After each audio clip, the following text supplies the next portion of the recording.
Guys, రీసెంట్గా సన్నెక్స్లో stream అవుతున్న రాక్షస అనే మూవీని నేను జస్ట్ ఇప్పుడే చూడడం అయితే జరిగిందండి. సో ఈ వీడియోలో మనం ఏంటంటే అసలు ఆ మూవీ ఎలా ఉంది ఏంటి అనేది డిస్కస్ చేద్దాం, ఓకేనా?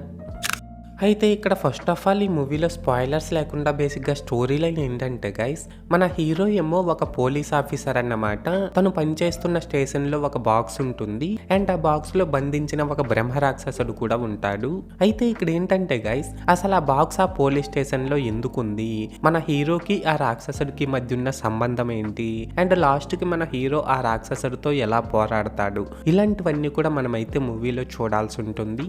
సో మొత్తానికి అర్థమైంది కదా స్టోరీ లైన్ ఏంటి అనేది. అయితే ఇప్పుడు ఈ మూవీ ఎలా ఉంది అనే విషయానికి వచ్చినట్లయితే గైస్, మూవీ నాకైతే అంతగా నచ్చలేదండి.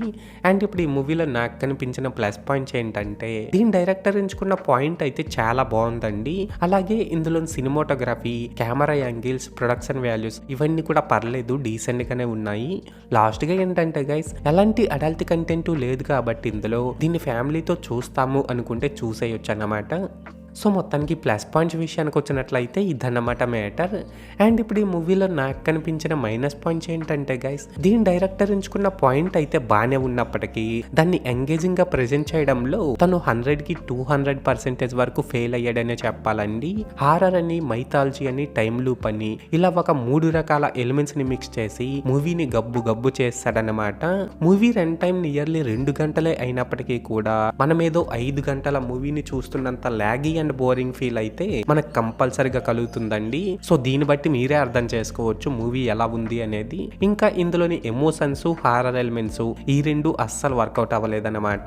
అలాగే ఇందులో హీరోగా చేసిన ప్రజ్వల్ దేవరాజ్ కూడా తన క్యారెక్టర్ కి అస్సలు సెట్ అవ్వలేదండి. తను యాక్షన్ సీక్వెన్సెస్ చేస్తుంటే చాలా కామెడీ అనిపించేస్తుంది మనకి. లాస్ట్ గా ఏంటంటే గైస్, ఈ మూవీకి మన అజనీష్ లోక్నాథ్ ఇచ్చిన బీజిఎం అండ్ విఎఫ్ఎక్స్ వర్క్ ఈ రెండు ఏం బాలేవన్నమాట. సో మొత్తానికి మైనస్ పాయింట్స్ విషయానికి వచ్చినట్లయితే ఇదన్నమాట మ్యాటర్. అయితే ఇక్కడ ఓవరాల్గా ఏంటంటే గైస్, ఈ రాక్షస మూవీ బాగుందా బాగాలేదనేసి అంటే, నేను ముందు చెప్పినట్లు మూవీ నాకైతే అంతగా నచ్చలేదండి. అండ్ నేను ఈ మూవీకి 5కి 1.75 రేటింగ్ ఇస్తున్నా. సో మీరు కూడా ఒకవేళ ముందే ఈ మూవీని చూస్తున్నట్లయితే మీరు దీనికి ఎంత రేటింగ్ ఇస్తారో అది కామెంట్ సెక్షన్లో చెప్పేయండి, మర్చిపోకండి. This is Lokesh signing out. జై హింద్.